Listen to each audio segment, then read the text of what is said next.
Welcome, everybody, to Miller's Shop Talk Live. Tonight's topic will be MIG gun consumables. My name is Jason Bonnell. I'm a product manager with Miller's Industrial Equipment Division. I'm joined here by our team at Bernard. Roger, would you like to go ahead and introduce yourself? Yes, my name is Roger Roby. I'm the field technical support specialist for Bernard and Tregaskis. Been with the company 12 years. Been to hundreds of customers, so happy to help out anyone I can with what I've seen. All right, great. Thanks for coming here to Appleton, Wisconsin, and joining us for this chat tonight. Happy So, to be here. to the audience, if you have any questions tonight, put them in the chat. We'll answer them as soon as we can, and if we can get to some live, we will definitely try to talk to them on the air. So, question one: can you give me some basic maintenance tips to include the longevity of a semi-automatic MIG gun? Yeah, for sure. So, it kind of goes without saying, but obviously you want to make sure your maintenance is upkept on your gun. So if you started the shift or whatever the case may be, when you pick up the gun for the first time in a while, check to make sure the handle's not broken, right? That's something that can happen. That could be a safety issue or a performance issue, either way. Screws, make sure they're all tight so you don't find them after the fact that they've fallen out. Connections are big. Obviously, you want to make sure your tip's tight. It's not just to set it and forget it. Over the use of the life of the tip, it's going to loosen up potentially. So just check it every once in a while. Same with your diffuser, neck, all those kinds of things. One of the things that I wanted to point out in this is, the strain relief on your torch is there for a reason. This spring here, and I see this from time to time where welders will actually cut this off. And what happens? Why would they cut it off? Yeah, I think it's mostly for ergonomics. So it's a strain relief, but it also limits them to how much they can move. Okay. So what I'll see is they'll cut this off or they'll take it out, whatever. And what potentially happens then is two things. One, this handle plastic will actually cut through your cable and damage it significantly, and that's right by your hand. You don't want to have any bare wires, right, exposed.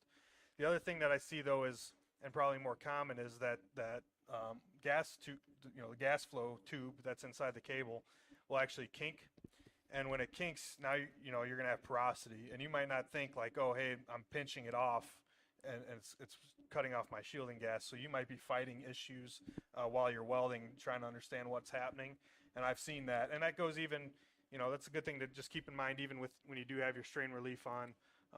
Something to be mindful of is that you're not pinching the cable anywhere. Right. So now you got limited gas flow. You're going to introduce potentially porosity into the weld, and there's millions of things. It's chiefly gas that causes porosity problems, but that can cause you to chase down other things when really it's your strain relief. You're pinching your gas off. Yep.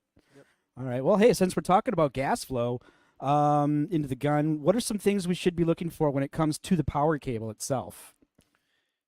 Yeah. So you don't want, we kind of briefed on it already, but you don't want to have damaged cable by any means. So if you have a situation where your cable's getting cuts, nicks, tears in the jacketing, that could be a gas leak. It could be an electrical circuit that's open. There's all kinds of problems can come up, and electrical tape is not a fix for that. Yeah, I know on the power source side, we tell them, hey, no electrical tape. That's no good. Yeah, I mean, I don't think that passes OSHA standards either, so you don't want to get in trouble there either. But they do make like a real thick, I think it's like 600 volt heat shrink or whatever. But that stuff, makes the cable pretty much impossible to bend in that area that you repaired it in. So what we would recommend at Bernard is to just repair the cable. So our guns are completely repairable, where you can actually cut that bad section out, shorten your gun as long as it's in a spot that makes sense. All right. But yeah, I mean, same thing. Just keep close attention to your cable, and make sure there's no damage there. You might have a kink in the middle of it from it getting caught or run over by a forklift. Something I see a lot, or get stepped on or whatever, and it'll actually cause a kink that might drive you crazy trying to figure out what's going on with your gas flow. Right. So. All right, that's some good tips. So speaking of tips, what are the best ways? What are the proper ways to install your consumables? Yeah, so obviously you want everything to be tight, and and I don't mean hand tight. So what I see most often in the field when it comes to poor consumable life is probably loose tips. So like in the presentation on the bottom there, that's a good example of what I'll see typically. That's kind of an extreme version, but some version of that where the tip's just not tight. And when that connection's not tight, electrically you have resistance. Resistance is heat. We're dealing with copper and brass here, low melting points. So that heat will actually cause your diffuser and tip to melt in that area, and then just creates a mess from there. So like I said, over time your tips will loosen before they actually wear out. In some cases, especially if you have a good quality consumable and you're getting a few days out of your tip, go back, check it every once in a while just to snug it up with your welpers, make sure it's still tight. Same thing goes for your cable connections to the neck. If you don't want to pull on the gun, like if you have it on a boom or a cart, the gun is not a leash, so don't pull it across the floor by the gun. You're going to end up pulling that copper out of its connection point and ruining the torch, and either having to repair it, or depending on what manufacturer you have, you might actually have to throw it away. And then there's a photo up there also of a power pin that was loose or improperly tightened where it actually melted the threads. So tight connections are gonna keep you in a good workspace versus getting angry and throwing stuff from being so frustrated. This doesn't work. Yeah. Throw it down. Exactly. All right, so I guess let's move on to some care and maintenance stuff. What about liners? Do you have any tips for installing a liner into a gun? Yeah, so liners are probably, like, if you guys take anything away from today, I really want you to take away the liners. It's pretty much the backbone of how the MIG gun works. And if you have problems in your feeding process, I would almost guarantee it's related to the liner in some way, shape, or form. So really, the liner is the whole system. Supporting that wire 15, 20, 25 feet in some cases, the liner's doing all that work. So there's a few things to look for. One is the cut itself.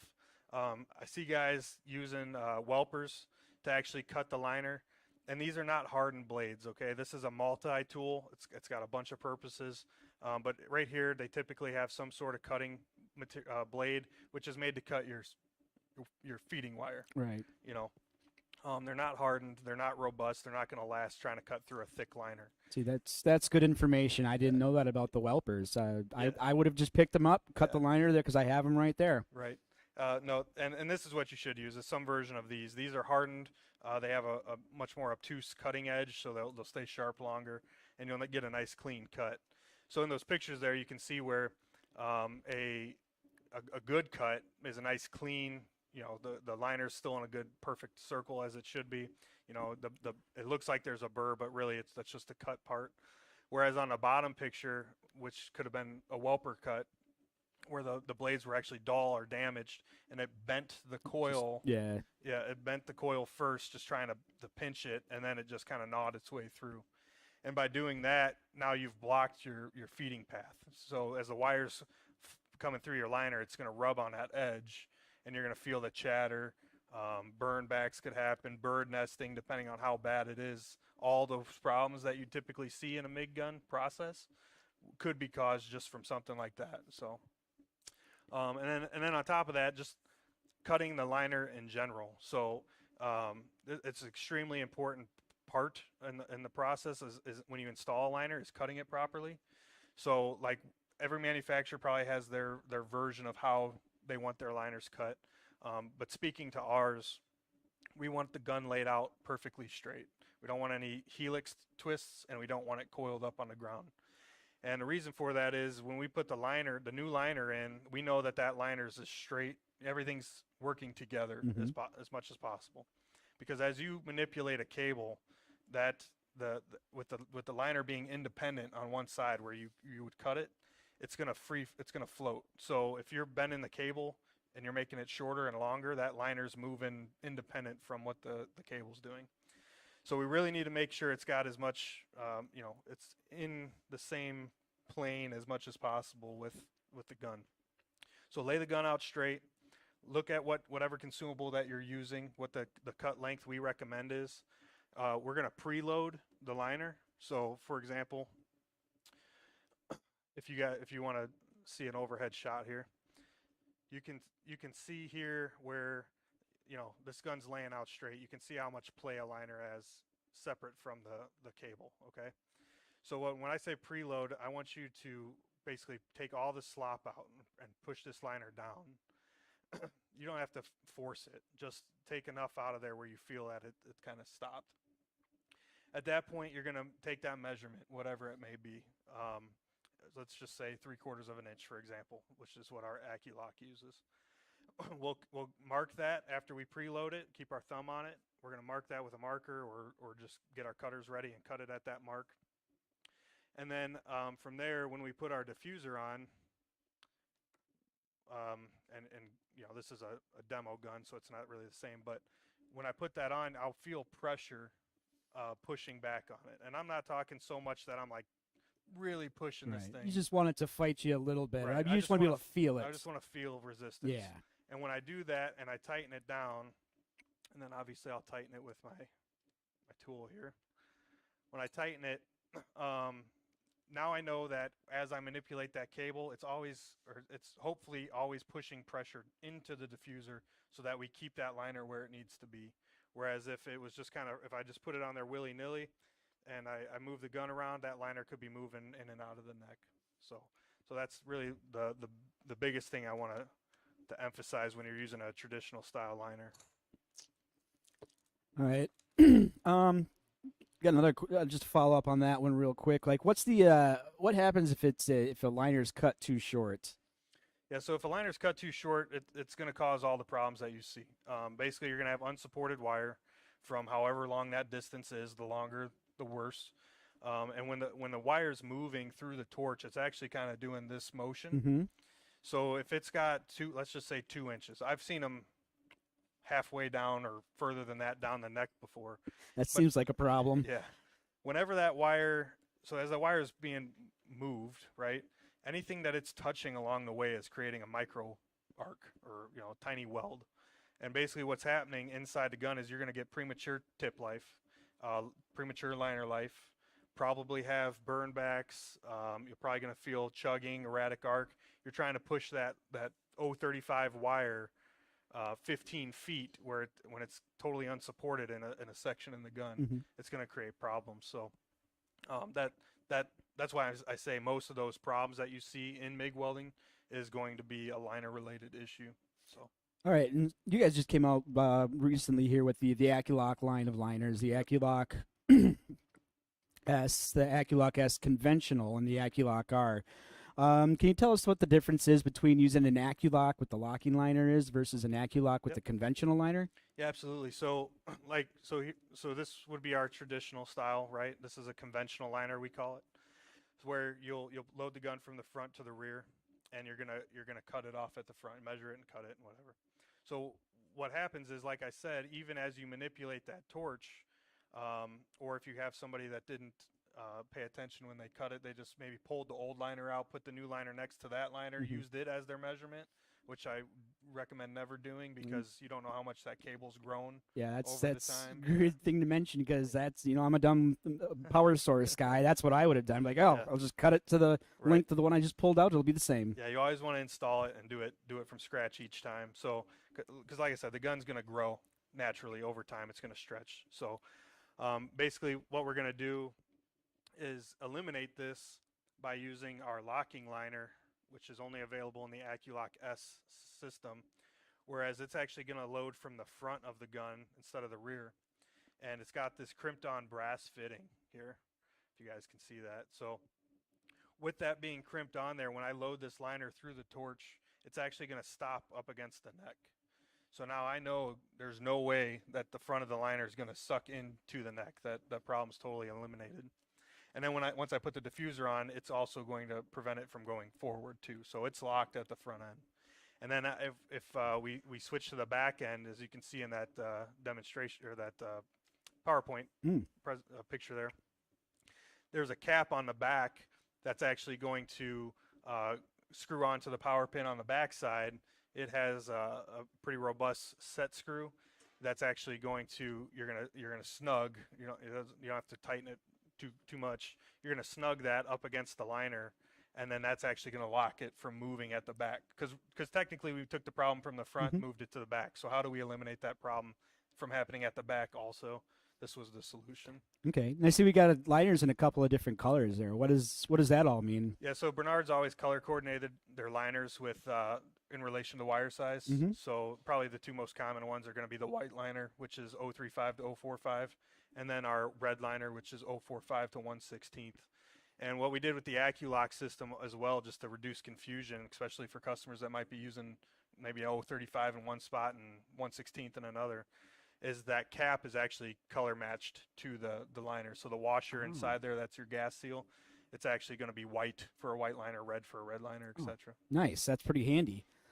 So what are some of the other things that Bernard has done to extend the life of consumables within a MIG gun world or a MIG welding Well, setting? before we get to that, just to touch on the conventional. Oh yeah. Yeah, so this is Accu-lock S with the locking liner. So then the Accu-lock S for a conventional liner is basically just going to allow you to use, the latest and greatest consumables that we have, which we'll talk about the engineering behind that and why we feel that they're, one of the best on the market. But um, this is kind of like the intro point where you don't have to worry about that locking liner. Mhm. If you just want to stick to the traditional way of doing it, you can actually just do it the other way, where you load the liner from the rear, measure, cut, preload, all that Yeah. stuff. So you're kind of talking about the Accu-lock conventional, which which we're right now Miller Industrial Equipment is in the transition period of changing all our consumables over from centerfire, which we've been shipping with all of our products for about 20 years, to this new and Yep. improved and better Accu-lock Right. version, which we are shipping with the Accu-lock conventionals. Yep. So the Accu-lock, Accu-lock S with the locking liner is an even further improvement over the conventional. Yeah, and we'll talk about that next here. So I'll show you what is better about Accu-lock S. Whether regardless of locking liner or not, these are some of the features you're going to see. So right off the bat, what we have done here is basically we put this tail on the back side of our tip. So there's a cutaway on the screen there. And what that tail is going to do, it does two things. But one of the main things that we wanted to eliminate was the chance of cross-threading your tip. So we basically put that tail on there and move the threads up so that tip aligns perfect every time. There's no way you could start it at an angle and cross-thread it. And the other thing that's happening here, that second arrow is going to point to, is our shielding gas. If you look at how this tip is installed, it actually, these gas holes in the diffuser are actually above that tail. So we're actually using the shielding gas to cool the tip, which we've always used shielding gas to cool the gun, right? That's where we get our duty cycles ratings from. But now we're actually going to also use that shielding gas to cool the tip. Obviously, the cooler we can keep the consumables, the longer they'll last. Yeah, see, I knew about the tail keeping it cool, but I didn't realize how the tail also helps us get that that tip in there just right without cross threading. Yeah. Do you see a lot of cross threaded tips out there? Yeah, I have. Typically, it's on a used, a diffuser that's seen a good life, or maybe it's a dark area and you can't really tell, especially in like robotic applications. Yeah. Where everything's kind of hard to get to. But yeah, I've definitely seen tips that are kind of kicked off to one side and create issues, obviously, due to that. So the other thing that we added with Accu-lock S is we're also using a dual tapered connection. So Bernard really wants to use tapered connections anywhere we can. It's a much better way of transferring current than just a square thread and transferring on a thread only. So we're actually using our threads to pull a taper into a seat. So our neck has a male taper, the diffuser has a female, and then we're using the threads to actually seat those two connections, and same with the tip to the diffuser. So by doing that, we actually have a machine surface area of X amount of, I'm not sure what the diameter is, but that, smooth, large surface area, 360 degrees on both the tip and the neck to diffuser, where we're transferring current much more evenly, much more consistently. So I think that's a big benefit as well. All And right. then the last thing that I'll mention here too is we also increased. So we by moving the threads into the middle of the tip, we basically recessed the tip from a traditional style. Like for example, here's a center fire, and you can see how much stick out that tip has. Mm-hmm. By recessing the tip into the diffuser, we're actually creating a heat sink that we're taking the heat out of the tip easier and putting it into the diffuser than we were in previous design models. So I think that's a big benefit for us as well. We also increased the diameter of this tip compared to some of our others. All right. So keeping it cool keeps it alive longer. That's the whole name of the game, is just try to extend tip consumable life as best we can, and keeping it cool is one of the best ways to do that. All right. So I'd mentioned a little bit before too that all of our Miller packages, industrial packages, are transitioning over from the center fire consumables that we've been shipping for a long time now, longer than you and I have been here, Yeah. to the new Accu-lock. So we're actually shipping with the conventional and the conventional liner version, so that you can easily swap them back and forth between the center fires that are out there and the conventionals. Accu-lock rather. Can you kind of tell me how you would change the liner from a conventional to an Accu-lock? Yeah, for sure. So I'm just going to set this up for center fire, which is what you guys have been using for 20 plus years. And so basically what we're going to do is, if you guys want to do an overhead shot here, is so say this is going to be one of the hurdles with transitioning into from one consumable that you've used for a long time, maybe you're set up to use, and going into something different. So what we're doing here is two things. One, if you see the benefit in Accu-lock and you want to switch your whole shop out, this would be the process you would want to follow, where you're just going to remove your nozzle and your tip and diffuser.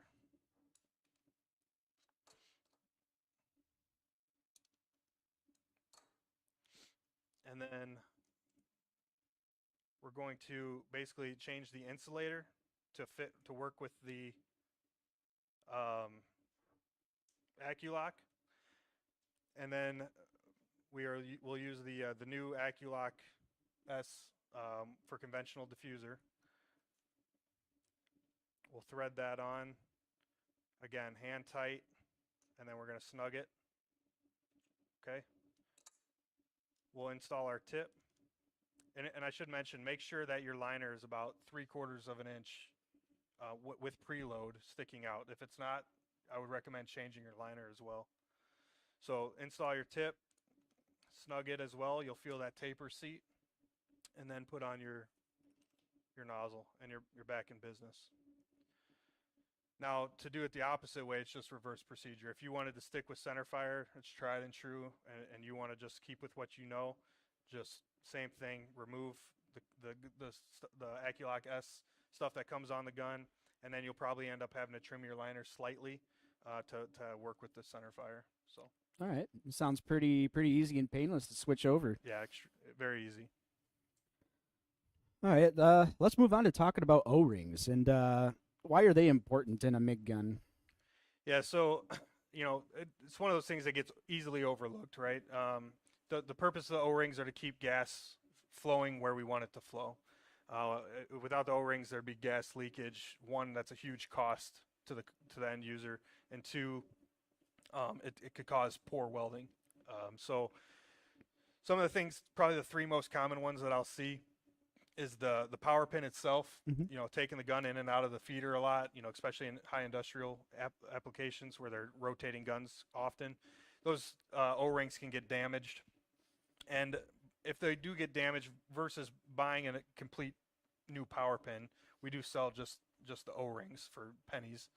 And by doing that, if those are damaged or gone, what will happen is the gas is going to enter the power pin. It's going to take the path of least resistance, and it's just going to escape right at the back of the gun. You're going to have a huge porosity problem at the front.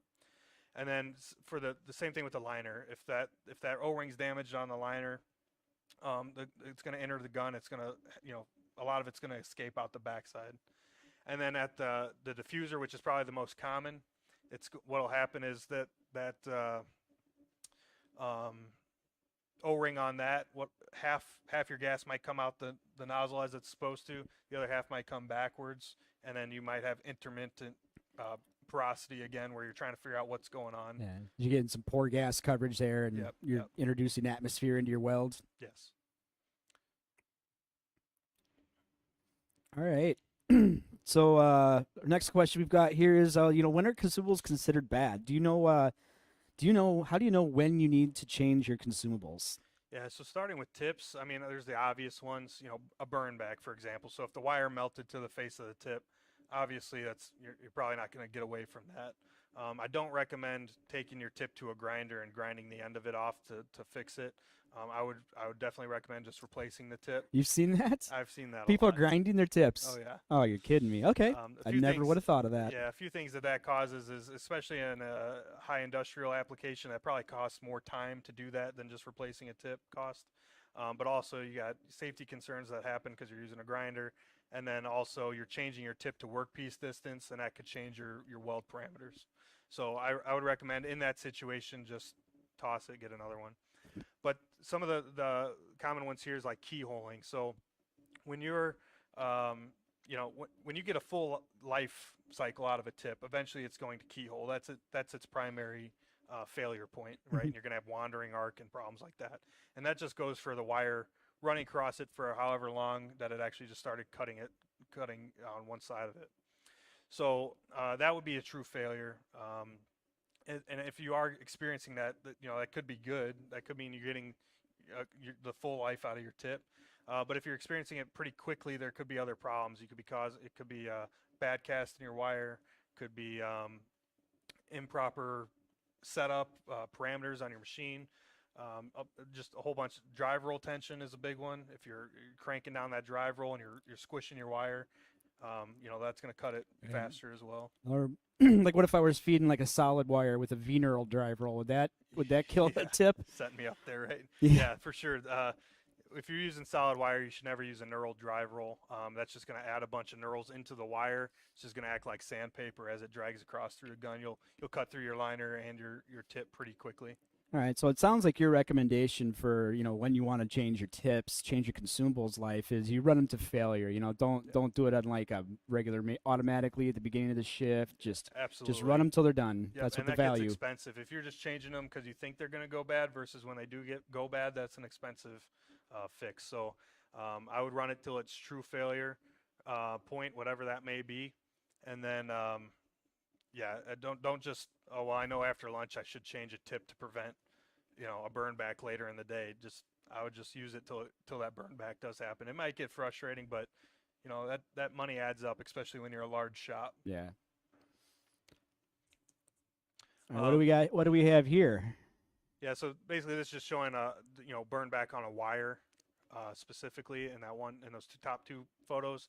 And the bottom one, that's just spatter. So obviously spatter is going to happen in the MIG welding world. But that is preventable. So like I would never let the tip get to that point. That's why every welder typically has their welpers around, and basically what I would do is just put that tip in the tip tightening spot and just break that stuff off as I see it. I wouldn't let it get to that point. And that's just going to help with tip life as well. All right. And we got another image on here. What am I looking at here? Yeah, so this is pretty neat. I think it's a photo of a tip. So that black area that you're seeing is where the through hole would be. That would be where your wire is coming through. And then on the top, you could see that the grain of that brand new tip is really tightly condensed and packed in there. It's real smooth looking. Whereas after an hour of welding, you can see how broken down that copper gets over time, and why keyholing's inevitably going to happen. Where the wire's just going to eventually cut through that soft copper tip. Okay. You think we're getting any kind of like impregnation of the wire that's being fed into these tips, or what's causing all that? Yeah, for sure. I mean, the stickier, as copper gets softer, it's going to become stickier to the wire, and as that wire's doing that, you're going to start seeing that chattering and other problems that are pretty common. So. All right. What do we, and we got here? Looks like a brand new nozzle with a cutaway. Yeah, so the purpose of a nozzle is just to direct gas flow. That's really its only intent. So and it's probably one of the most thrown away consumables that I see that's not actually bad. So I just wanted to brief here where a nozzle is made up of three things. It's got an outer shell. It's typically copper or brass. It might have a plating on it or something. Then it has an insulation material, which is a woven material, and then there's a insert or some way that the nozzle connects to the diffuser, whatever that may be, and it's all crimped together. So because the nozzle's really only intent is to direct gas flow, using it as a hammer, for example, to beat parts into part fitment, issues or whatever, it's really just going to damage your nozzle and not really create a good work environment for you. On top of that, between damaging the nozzle, you could also damage the diffuser, the tip, the neck. I've seen guys, hitting on the gun like a hammer and actually snapping the front of the neck off. So I just want to clean the air on that and just make sure that that's not what we're using our torches All for. right. So my big takeaway here is your MIG gun is not a persuasion device. Well, not to metal at least. But yeah, so here's some examples of poor maintenance to the nozzle. So obviously on that top picture, just the welder never tried to attempt at cleaning it. So spatter is going to happen, okay? But again, that's why we have these. This part of the whelpers here are actually for cleaning the nozzle. So you could actually put that in there and break this off every once in a while. Maybe in between every few welds or whenever your stopping point is. It's better to do it when it's warmer than when it's cooled and dried. That breaks off there pretty easily.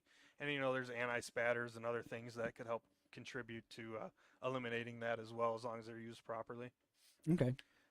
The middle picture is obviously a good indication of a couple things. One, extreme heat, which is a problem. If your nozzles are looking like that, where they're so oxidized from the heat environment that they were in, something's got to change. They're not going to last long. There could be, I don't know, poor grounding might cause it to run hotter or something along those lines. Or maybe you're just in a situation where you need a water-cooled torch. I don't know, but if that's something that you see, there's definitely a problem. A nozzle should never look like that.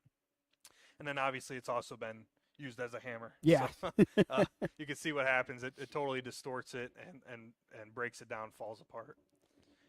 And then the last picture there is kind of just a happy medium of a nozzle that was overly heated, but probably still could be used until it got to that failure point. I would clean the front of that off, though. I would run my whelpers through there to break off that spatter. That's, on that bottom nozzle, huh? Yep.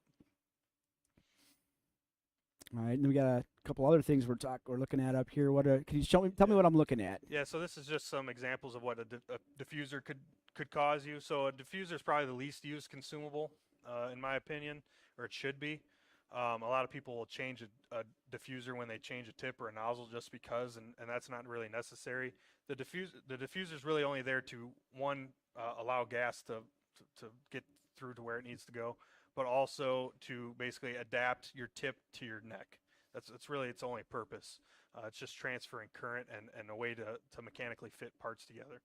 So it should last a long time. The things that I would say would cause a diffuser to wear out or need to be changed is a loose connection, right? It's going to melt, or which we've talked about, or I've seen spatter basically bounce up in there and block those gas holes, and then that's where you'll see porosity, like that top picture up there, where it's your gas holes or your gas flow isn't what it needs to be. Yeah, you're showing an example of a porosity. A good weld versus a weld with porosity. Yeah. Right. And then it's like we're talking about some of the best ways to store our tips. I mean, I've been to a couple of shops. I've seen all kinds of different stuff. I don't know really what's the best way. I'm looking to you. I've seen it where people have got the tips right there on the welding surface, whatever they're welding on. I've seen them where they've got it in bins. Yeah. I mean, what's So really the best way to take care? Obviously, the best way is going to be in a nice sealed storage container, something with a lid, something that keeps the grindings and the dust and the atmosphere from falling onto your consumables and getting into your threads or your tips or things like that. And then obviously if you can keep it organized, even better, right? So that would be ideal. You know, something that's better than nothing would be like that top picture there where the tips are just in a bin, even though it's not enclosed or keeping the contaminants off. At least they're not sitting on the table, rolling around, collecting whatever might be on that weld table. Spatter or what, or grinding dust or whatever. All that stuff's gonna, even though copper is not magnetic, that stuff will still get into those threads and stay there because it's kind of, I mean, everybody knows that weld dust is kind of an oily, greasy dust. It's not dry. It'll just gum them up. Yep, for sure.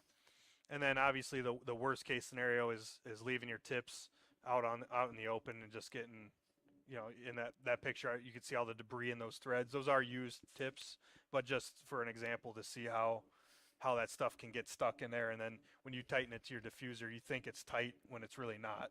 So don't do what I said and leave your tips just lying right next to your work area. Right. At the very least, one of the best things you could do is if you have a bag of tips, leave them in the bag, roll it up, and then just set it on your table. So you kind of covered all the bases, right? You didn't have to have a special container. Oh, there you go. Yeah, you got them sealed and you got them nearby. Right. All right. So we talked about kind of the proper way to store the gun consumables so they last longer, what to do, kind of what not to do. We got some pictures up here of some different consumables in various states of wear and use and dismay. So we're gonna kind of ask the audience here to go through audience. And from everything you've heard from our discussion so far between Roger and myself, kind of which do you want to do it? Which one of these they should throw away, or which one of these they should keep? So let's start with the nozzles, and then we'll move to diffusers and tip. But basically, just to start this off, you know, that top picture shows something that I see a lot when I go into a customer. So long story short, customers going through consumables like crazy. They think there's a problem with our consumables. They want us to come in there and fix it. We get there and we look through their scrap bin, and that's what we see, a ton of good parts, right? And this is an extreme example of, like, these are like almost brand new parts, but this is from a customer that I went to. So what I kind of want to do here is just, you know, we talked about what a nozzle does, and which is direct gas flow. That's its purpose. So as long as a nozzle can direct its gas flow, you know, it's technically good. So knowing that, let's say which one of these 5 nozzles would you say is definitely a throwaway? All right. And I'll give you a gimme. The number 3 is a brand new nozzle for comparison. So while the audience is there answering those questions, it looks like let's field a question here. So what's your opinion, being the MIG gun expert, on using gun nozzle gel? And I think I've seen this where they take their gun and they dip it in like a jelly jar full of blue goo, and that's the anti-spatter. I'm so happy this question got raised. So this is something I talk about in my standard training at the customers. But you know, nozzle gel or nozzle spray, anti-spatter, either one, great tools if you're using them the way they're intended. The problem is most people don't. So the way that they're intended to be used is you're only dipping about this much of the nozzle to keep the spatter off this orifice. That's all we're trying to do is keep this area clean so we have sufficient gas coverage. And as you can guess, what I typically see is they'll weld for however long, nozzle's super hot, and they just dip the whole thing down in that gel. And by doing that, you've done a whole bunch of disservices to yourself. One, you potentially clogged your gas holes, right? If you got so deep in there that gel blocked the gas holes in the diffuser. So that's one thing. Two, when you take something that's hot and go into something that's cold, you're going to change that structure.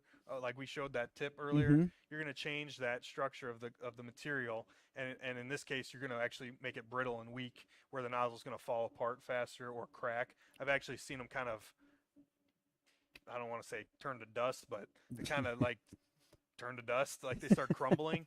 So I've seen that, and then also that insulation material that I was talking about that's in here to keep this from becoming electrically live.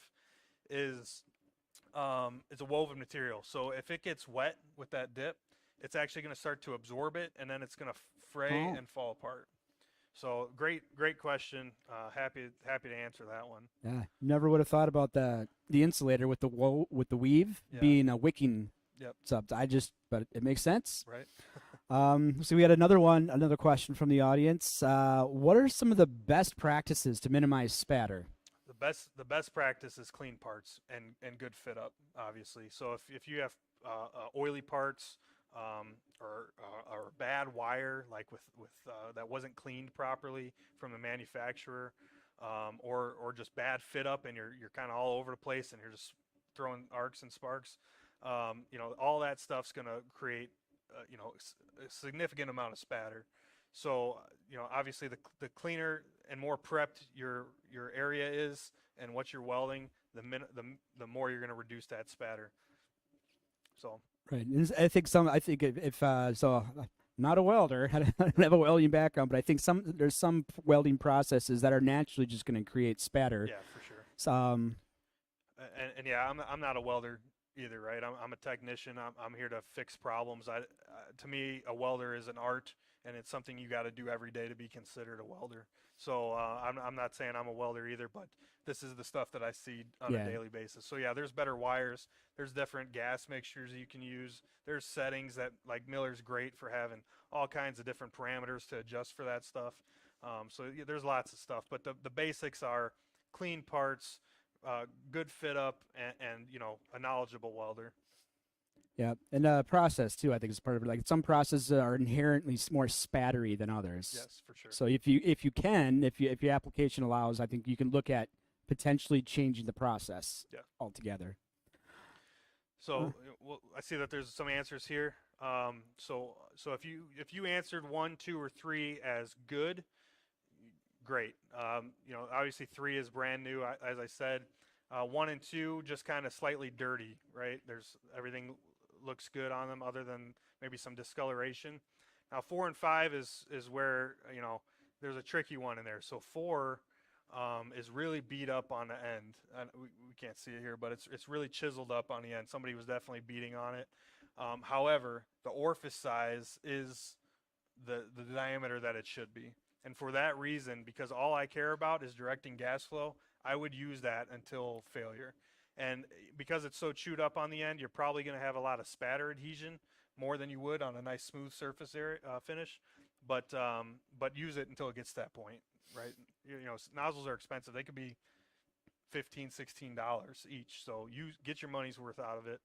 And then 5 is the one that I would truly say is garbage. If you see that insulation material fraying like you do in that one, it becomes more than just a functioning problem. It could become a safety issue, and we don't want to shock ourselves or anything like that. So if you see that insulation material being destroyed or damaged, just immediately toss that for sure. All right, and this we had some people in the audience also answer about our diffuser question too. So can we talk about which diffusers are in that lower image are good or not, or should we give them a little more time? The ones that hadn't answered the diffuser question. I think we'll go whether you get it in time for the chat or not, no problem. But so 3 is pretty much brand new. And again, I just want to reiterate that these are actual parts I took from an actual customer. So these were all in the scrap bin. So.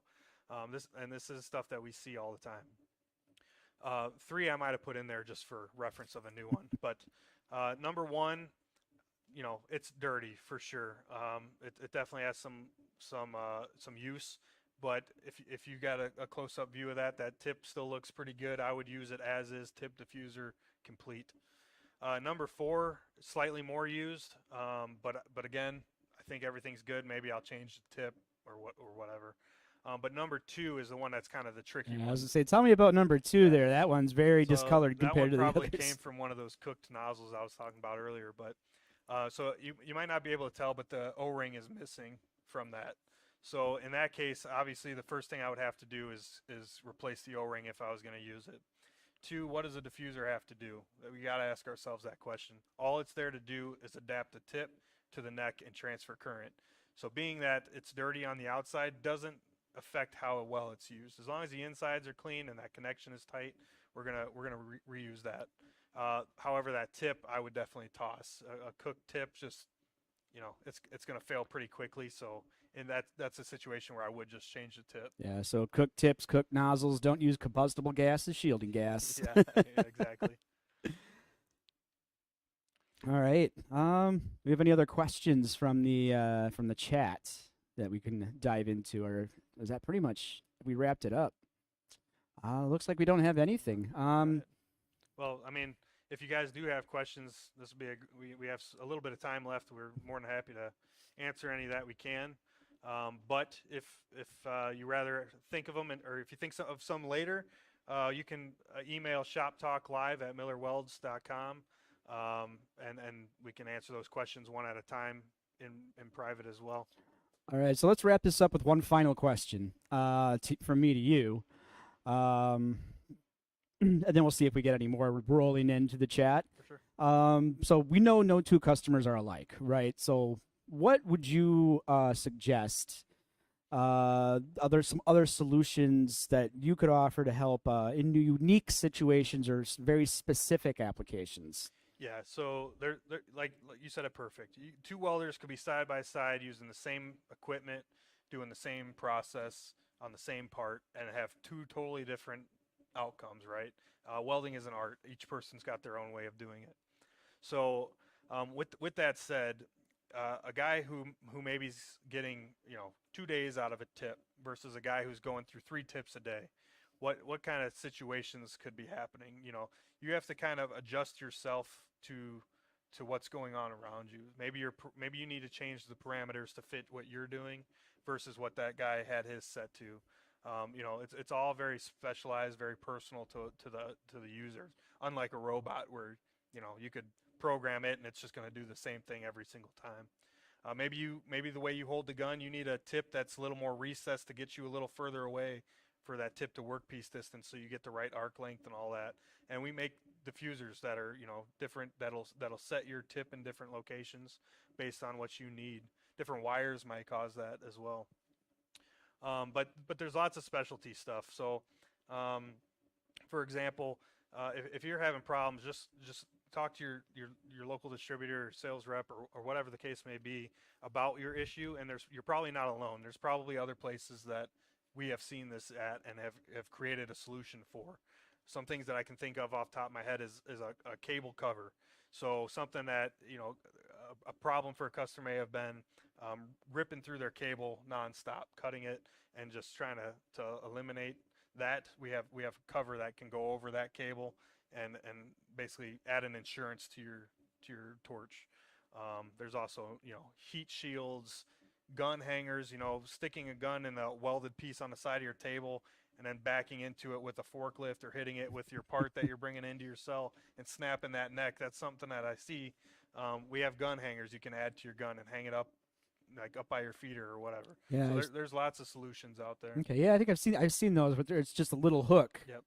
Little hook that's right at the top of the handle part there. And that it's you can adjustable. You can move it to wherever you okay. want to put it on the neck. Yep. Didn't know it was adjustable. So let's get one more question here. What engineering is behind the new tips? Is it really just to keep everything running cooler to help extend the life? Yeah, so when we set out to redesign this, the thought was, how can we make this? There's a shortage in skilled welders, right? Most guys are coming right out of high school, right off the streets. They've never welded before. And that's to fill positions, right? So how can we make this as easy of how can we just eliminate the problem of liners, cuttings, and all those problems that we see in the past, so that these guys can be set up for success right out of the box? And what we did was, to be specific and short here, the liner with the locking liner in itself, huge engineering, like that's something that's not really been done before in the way that we've done it. But also using that shielding gas to cool the tip, that's a big win for tip life, I think. And to say just a broad statement, typically comparing our consumables in the past to our newest consumables, I would say with the Accu-lock S and a locking liner, you're going to see 2 to 3 times your tip life in general, and that's a huge savings for the same cost of parts. So I definitely, I would say those are the 2 biggest ones besides the other engineering aspects I discussed earlier. All right. Well, it looks like we're getting ready to wrap this one up. So, hey, I want to say thank you, everybody, for watching. This video will be posted to YouTube. If there's any other questions you feel you have that we did not touch on, please email us at shoptalklive@millerwelds.com. Right, Thank you for coming here, Roger. I appreciate it. Enjoy your time in the Happy Valley. Thanks.